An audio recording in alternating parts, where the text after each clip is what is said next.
My cat Freddie loves to be brushed and cuddled. But stirring up his cat allergens meant sneezing and itchy eyes. Then I found Purina One Live Clear. It's cat food that reduced the major allergen and my suffering in as little as 21 days. Now, we feel closer than ever. If you have issues with cat allergens, you really need to try Purina One Live Clear. Try new Purina One Live Clear today. Purina One, a difference from day one. This is the Roger Stone Show on 77 WABC. A man who's gone through hell, but he's kept going, and he's smart, and he's strong, and people love him. Not everybody, but people love him and respect him. Roger Stone. Welcome back. This is the Roger Stone Show on 77 WABC Radio. 77 WABC, making AM radio great again. I am privileged now to be joined by John Phillips. He is a columnist for the Orange County, California Register and a longtime voice on KABC in Los Angeles, and he joins us on the Roger Stone Show now. John, welcome to the Roger Stone Show. Well, thank you so much for having me, Roger. Happy to be here. So I needed somebody to help interpret California politics for us. Gavin Newsom is now a national figure. He showed up at the Fox debate roughly 10 days ago now as a surrogate speaker representing Joe Biden. He's announced that he will debate Governor Ron DeSantis of Florida one-on-one, hosted by my friend Sean Hannity at Fox. What exactly is Gavin Newsom up to? He's running for president, and this pick is not designed to please the people of California. At this point, he treats California like you would treat an ex-girlfriend's house, where he stops by to pick up his stuff and maybe get a hug. But that's pretty much it. His ambitions are national, and California is just his day job that he has to pay lip service to. And he made this pledge to nominate a black woman to replace Dianne Feinstein on Joy-Ann Reid's show over on MSNBC. And he went on Meet the Press and said, it'll just be a caretaker, though, because I don't want to get involved in the Democratic primary. And then he started receiving all kinds of blowback from all kinds of places, with the loudest voice being Barbara Lee, because she thought she would get the appointment. She's the congresswoman from Oakland who's running for the seat. And what he did was he immediately buckled to the pressure and nominated a woman who is essentially a political consultant who worked with A. Smith, who is Kamala Harris's political consultant and Gavin Newsom's political consultant, along with Jerry Brown and a bunch of others here in the state of California, and put her in the seat without any strings attached at all. She hasn't announced if she's going to run for a full term, but why would you take it unless you are willing to run for a full term? Particularly when you have the backing of everyone in leadership in the U.S. Senate, because she will be an incumbent running for re-election, which means Chuck Schumer and the Democrats have an obligation to get behind her with all of the money she needs to hold that seat. And this puts Adam Schiff and Barbara Lee and Katie Porter in an awful situation, because right now they're not running for an open seat, they're running against the Democratic incumbent. And even though she was appointed, she was never selected by the voters of California. She still has all of the power of incumbency. And if you go back and you look at other embattled incumbents that we just all assumed were dead meat, but had the power of the caucus behind them, that's Lisa Murkowski. Lisa Murkowski pissed off all of the conservatives in Alaska by voting the way that she did on any number of issues where she broke ranks from Republicans and voted with the Democrats. And there was a conservative candidate that was running against her. But who did Mitch McConnell stand behind? He didn't stand behind the conservative. He stood by his incumbent. And I don't think that Adam Schiff or Barbara Lee or Katie Porter knows what's coming, because Adam Schiff in particular was very close to Nancy Pelosi, and he always had leadership backing him up for all of his dirty deeds. Well, now the shoe's on the other foot. Now, instead of having leadership solidly behind him, he's going to be the guy they're all trying to kill off. And I, for one, think it couldn't happen to a better guy. Yeah, just so people understand, we're talking about Gavin Newsom's authority to appoint a senator to the newly vacated seat that became available with the passing of veteran Senator Dianne Feinstein. For those who may need that clarification, does this woman who was appointed to the seat not actually live in Maryland? She was registered to vote in Maryland. She was living in Maryland. She owns property in Los Angeles. And in California, all you have to do is you have to fill out a little form online to change your registration. What was strange to me was that they didn't have her fill out that form online before they made the announcement. They made the announcement, and then it was still listed in all of her social media accounts and all of her official bios that she was a Maryland resident and a Maryland voter. And it wasn't until they were embarrassed that she filled out the form online and became a California registered voter. Now, another interesting wrinkle to this story is that, as you mentioned, Dianne Feinstein is a longtime U.S. Senator here.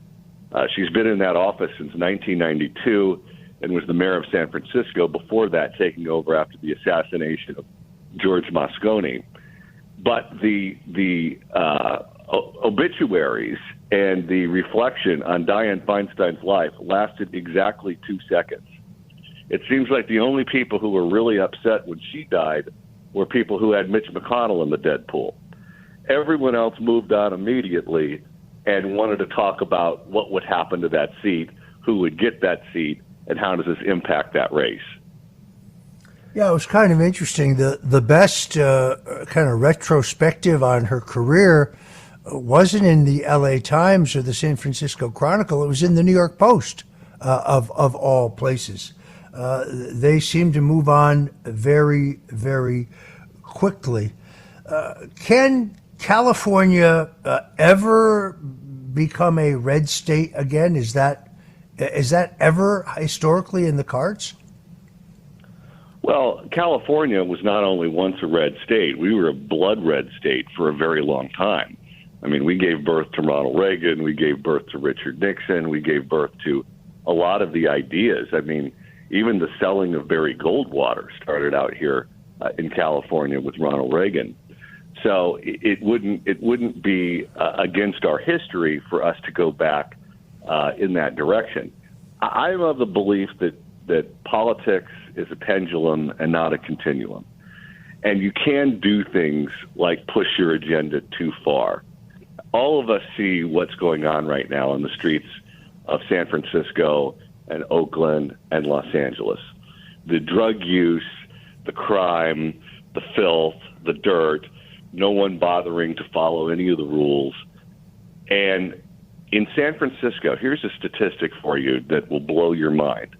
With everything that you've seen with fentanyl and drug use happening all over, in the last 15 months, there has been exactly one criminal conviction for dealing fentanyl in all of San Francisco. One. That is it. It doesn't mean that they haven't been charging people, but the juries essentially buy into the argument that the defense attorneys give out that these are illegal aliens who are human trafficked in the country, and they felt that they had to deal fentanyl, otherwise they would be abused by their tormentors. And then the juries all side with the defendants, and nobody gets convicted. Well, you do that enough times, and you start to kill off your population with drugs. And you're seeing that happen right now all over the state. And at some point, people will have had enough. And sometimes it happens slowly, and sometimes there's a clean break. It happened that way with crime in the 1990s, when crime was really out of control in California. And it was the kidnapping of a girl by the name of Polly Kloss from Petaluma, who was taken from her house while she was having a sleepover by Richard Allen Davis, who was a repeat offender. And eventually he was caught, but she was raped and murdered, and all kinds of awful things happened to her. But the public was so outraged at what happened that we passed Three Strikes You're Out. Pete Wilson, who was our incumbent governor at the time and was supposed to get obliterated by Jerry Brown's sister, Kathleen, that November, in November of 94, ended up winning by double digits. He cruised to re-election. And the Republican wave that year in 1994 was so strong that it almost knocked Dianne Feinstein out of office when Michael Huffington challenged her, because she had to run 2 years later. She was serving a partial term. That was originally Pete Wilson's U.S. Senate seat. And Republicans took control of the state assembly. So 1994 is not ancient history.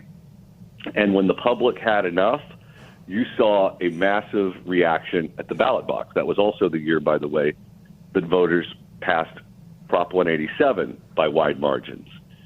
So I could see something along those lines happening, because it's the misery that we live with on a daily basis is palpable. I mean, you see the Rite Aids and the Starbuckses and everything else just closing down around you because of all the blight and the crime. At some point, there's going to be some break where something happens, and the Republicans in California better be ready for it. Do the demographic changes, though, in the makeup of California leave the state within reach of any Republican? Not right now, but you look at the issue of crime. The issue of crime impacts Asians and Latinos disproportionately. These videos that you see of grandmothers getting punched or knocked out or shoved in front of subways or whatever the case may be, they're almost all Asians. And that community knows they're under attack. And that community and the Latino community, they own a lot of the small businesses here that get robbed on a daily basis. And there's nothing that the district attorney is willing to do to stop it from happening. There's nothing that the governor or the state legislature is willing to do to stop it from happening. They're angry about it. They vote for a lot of these politicians. But at a certain point in time, you're going to make the connection that the politicians that are failing to protect you are the same ones that you're voting for. And you can already see seeds, especially with Latinos. If you look at places in California that are agricultural or rural, you're seeing dramatic swings in votes for Republicans and away from Democrats. Places like the Central Valley or Imperial County near the Mexican border. Not the big cities. It hasn't started in Los Angeles. It hasn't happened in Oakland and places like that yet. It's started in the agricultural areas. But I think that that's the first step. And Republican candidates have to make the case that it is the policies of these Soros district attorneys and the policies of the Newsoms and the state legislature that's causing your beautiful state to look like a dump. We have begun to see this in Florida, where the gains that both Donald Trump made in this state in 2020 and the gains that Governor DeSantis made were not, surprisingly, limited to Cuban Americans or Venezuelan Americans, but actually deep inroads into Puerto Rican Americans who heretofore were, behaviorally and habitually solid Democratic voters. So the trend you speak of is entirely possible. The dichotomy, interestingly enough, was that those Hispanic American voters who got their news in English but spoke Spanish continued to vote habitually Democratic, where those, it's the other way around. Those who got their news in the Spanish language continued to vote habitually Democratic in traditional numbers, whereas those Spanish-speaking voters who got their news in English were moving to the Republican Party, really in record numbers, carrying Miami-Dade County in South Florida, carrying Palm Beach County, record gains in the I-4 corridor in the central part of the state show that this can actually happen. And when you cross-tab it back and look at it, it is very much crime and job opportunity issues that are moving that vote. Handicap a Gavin Newsom, Ron DeSantis televised debate for us. Gavin Newsom is a better debater than people think. And even though he's slimy, and even though he is an awful governor, the one thing you have to know about Gavin Newsom is that he is severely dyslexic. Severely dyslexic. He cannot read off a teleprompter. He almost flunked out of school because of it. He has to memorize everything. I was at a party one time where I was talking to some of his speechwriters, and they said that because he has to memorize everything, you can't make any edits to his speeches. So once you write the speech, if you got a fact wrong, or you got a number wrong, or you got something that needs to be corrected, you can't do it because you will blow his mind if you change one comma. So he will go into this debate with the ability to rattle off names and dates and figures and statistics and not have to refer to notes and not have to refer to a teleprompter because he wouldn't have the ability to read it if he had it. So it has caused him, the dyslexia, to be unbelievably prepared for these sorts of things. He never goes into any public event unprepared. He's one of the most prepared politicians in the nation. And he also is likable in a weird, perverse sort of way. And he understands how conservatives think. Even though he lives in California, even though he's the mayor of San Francisco, he does nothing but watch conservative media all day long. He watches Fox and Newsmax and One American News. He listens to talk radio. He's probably listening to you right now.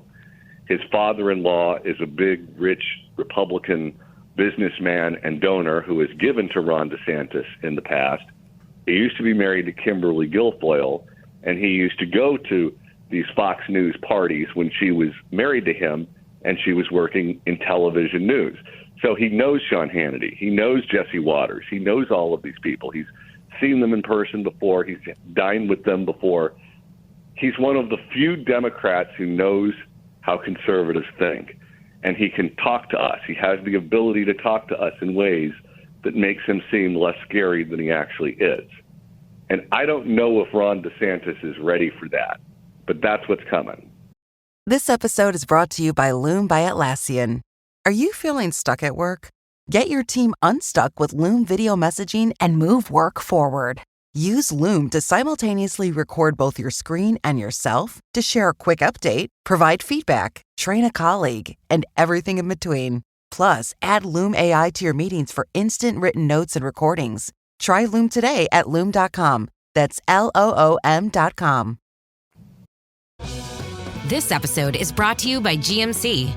When you have 4 new tires, every drive feels fresh. Right now, buy 3 select tires and get 1 for just $1 during the GMC Certified Service Fresh Start Tire Event. Visit gmc.com/service offers or see dealer for full details. At participating U.S. GM dealers only. Highest or equal value tire will be $1. Offer ends 5/31/2025. Not available with other offers. Of course you love a pint of Ben & Jerry's, but maybe you don't love sharing your pint of Ben & Jerry's. No problem. Now you can share the love with Ben & Jerry's new Scoop-A-Palooza. 28 whole ounces of crowd-pleasing flavor in a single tub. It's an instant ice cream party. And if that means your favorite pint is left just for you, so be it. Ben & Jerry's new 28-ounce Scoop-A-Palooza. Made for sharing in 4 larger-than-life flavors. See benjerry.com/palooza. Parents of tweens, if you're familiar with far-off drop-offs... Dad, stop, right here. Or get DMs about what's for dinner. You may be experiencing tween milestones. For your son or daughter, these can start at age 9. HPV vaccination, a type of cancer prevention against certain HPV-related cancers, can start then too. For most, HPV clears on its own. But for those who don't clear the virus, it can cause certain cancers later in life. Embrace this phase. Help protect them in the next. Ask their doctor today about HPV vaccination. Brought to you by Merck. Yeah, he has, I certainly don't like his politics, but he seems to have a greater likability factor than Governor DeSantis, something we talked about earlier on the show. I think he's incredibly smooth. This dance he's doing now is kind of interesting. I see why Governor DeSantis is doing this upcoming debate. He's looking for a way to breathe life into a campaign that's on life support, both financially and in terms of votes. Has not been able to live up to the early expectations for his candidacy. But in the case of Gavin Newsom, I guess what he's doing here is, I don't know, advertising his availability? Sure. And I don't think Gavin Newsom is planning on running against Joe Biden. He's made that very clear. What Gavin Newsom is doing is he's running a shadow campaign for the presidency because he doesn't think Joe Biden's going to be alive in November of 2024. The reason that he's pushing this constitutional amendment on guns is not because he thinks it has a chance at passing. He's doing it because he's building a national database. He's building a database of people who might be supporters, who might be donors, who have interest in what it is that he's doing. He is pretty much ignoring the California press corps entirely, even though they lean to the left or they are to the left, and they are on the same page with him politically. He treats them like they don't exist. He treats them like they don't matter. He doesn't want to talk about crime. He doesn't want to talk about homelessness. He doesn't want to talk about the insurance industry collapsing in the state. He wants to talk about abortion. He wants to talk about LGBT rights. He wants to talk about January the 6th. He wants to talk about Donald Trump. Those are the only subjects he's interested in right now. So he has to go on the national shows to be asked about that, because if he talks to the press here, they're not going to ask him about any of those things. They're just going to ask him about what's going on in California and the failures of California government, and he has no interest in that. But I do believe that Biden has made the transition of looking at Newsom as a potential threat, and now he looks at Newsom as an ally. And they use Newsom as their chief surrogate at the Republican debate in Simi Valley. I think they're going to be using a lot of Newsom this upcoming campaign season. I would think, let's assume the worst. We don't wish him ill health, or we certainly wish him the best. But let's say, for whatever reason, Joe Biden is unable to make this race, either because he is deceased or because he's incapacitated. How does the Democratic Party bypass a woman of color who is the sitting vice president, and at least on paper and by tradition, next in line for the presidential nomination, in order to nominate a white male? How would that work? Yeah, that's a tough putt, and I don't know the answer to that question. The only thing I can think of is if there are a series of polls, and she, as bad as Biden is polling right now, she is consistently polling worse than him. And there was that outlier poll that the Washington Post and ABC News put out that showed Trump ahead of Biden by 10 points, and that caused all the Democrats to have a heart attack over the weekend. And then they got over it and said, okay, that's the outlier. Imagine what would happen if you had polls like that showing Donald Trump beating Kamala Harris by double digits, but it wasn't an outlier. It was one after another, after another, after another. Democrats buy into the identity politics, and they're all afraid of being called sexist or racist or fill in the blank, but they want to win. They're not completely suicidal. If you have a series of polls that come out that show her as a non-viable candidate, I think if you're Gavin Newsom, you can make the case, look, I don't want to do this. I'm doing this to save the Democratic Party's chances in November. Well, perhaps they make the case, God forbid, that if they should win the presidency and retain control of the U.S. Senate, that Kamala Harris could go to the U.S. Supreme Court for the next vacancy. She is, after all, a former Attorney General of California, also former District Attorney, I guess, in Oakland. It's not very palatable to me, but it is also still, depending on how the next election works out, within the realm of political possibility. But I think it is a sticky wicket in their party to bypass Kamala Harris. A couple weeks ago, when she came forward and said, as questions rose about Joe Biden's performance, that that nobody should worry because she is ready to step in at any moment. That didn't give many people I know comfort, but to me it was more of a political signal that she has no intention of going anywhere other than moving up if that opportunity should present itself. No, and to add some meat to those bones, there was a piece that ran in the LA Times not too long ago, written by George Skelton, their longtime columnist who covers California politics. And he floated the idea that if Feinstein were to pass away, that Newsom should appoint Kamala Harris to be the U.S. Senator from California, fulfilling his promise to nominate a black woman and taking her off the ticket as an anchor that's tied around the ankles of Joe Biden. After he printed that, she and her people were so angry at Skelton and the LA Times that an operation that typically ignores the California Press Corps couldn't reach out to us fast enough, wanting to offer the press secretary for Kamala Harris to come into the California news market and do interviews with whoever wanted her so they could smooth that over and say that there's no truth to that at all. She was that angry at that piece.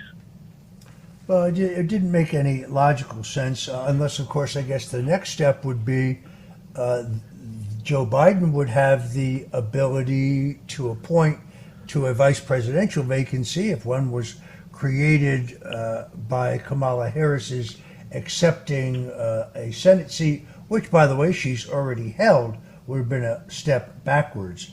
I saw that piece. It didn't make a lot of sense to me at the point that I saw it. The California Republicans, not long ago, kind of got caught red-handed trying to quietly change their delegate selection rules. Winner take all has always governed the California Republican presidential primary, going back to my service in 3 campaigns for Ronald Reagan. That didn't seem to go very far in the state Republican committee when it was exposed. If the Republican primary for president took place in California tomorrow, John, what would happen? Trump would win outright and win all the delegates. The new rule is you have to win over 50% to win all of them, and I believe he would. I'll say this. We typically have no problem in the California market getting all of these candidates to come on. They want to come on, especially if they have a fundraiser here and they want their donors to hear them on the radio or see them on television. It's an easy get for us, and it's usually them who's reaching out. So far, this campaign season, the only 2 candidates who have made themselves available to the California media market are Larry Elder, who comes from our world, and Doug Burgum, the governor of North Dakota. Ron DeSantis is not doing news media here. Nikki Haley is not doing news media here. Tim Scott is not doing news media here. They were all here at the convention and to meet with donors, and they got right out of the state. They didn't stick around. They're not talking to voters here because they know it's useless. They know it's hopeless. They know at this point it's over. The only way any of these people are going to be competitive in California is if they pull off a couple of upsets in some of those early voting states and create some kind of national momentum that propels them up in the polls in California. but I don't see that as a likely scenario. Yeah, it is. It's interesting going back to 2016, again in 2020. Donald Trump always recognized the tremendous value of free media. So therefore, he would sometimes do 10, 12 interviews a day. He would do interviews with media outlets right, left, and center because he understood that you couldn't buy that kind of media coverage. I can understand why candidates running behind in the polls would recognize that certain wealthy zip codes in both Southern and Northern California are very donor rich. But it does suggest that all of these candidates actually know that this is hopeless, that they are either running for vice president or they're running for the exercise to get their name better known for a potential 2028 race. But it doesn't matter the state. At this point, all of the data I am looking at shows that this is Donald Trump's party at the grassroots. All right, I'm sorry to say that we are out of time. I want to thank Orange County Register columnist and longtime voice of KABC in Los Angeles, John Phillips, for joining us here on The Roger Stone Show.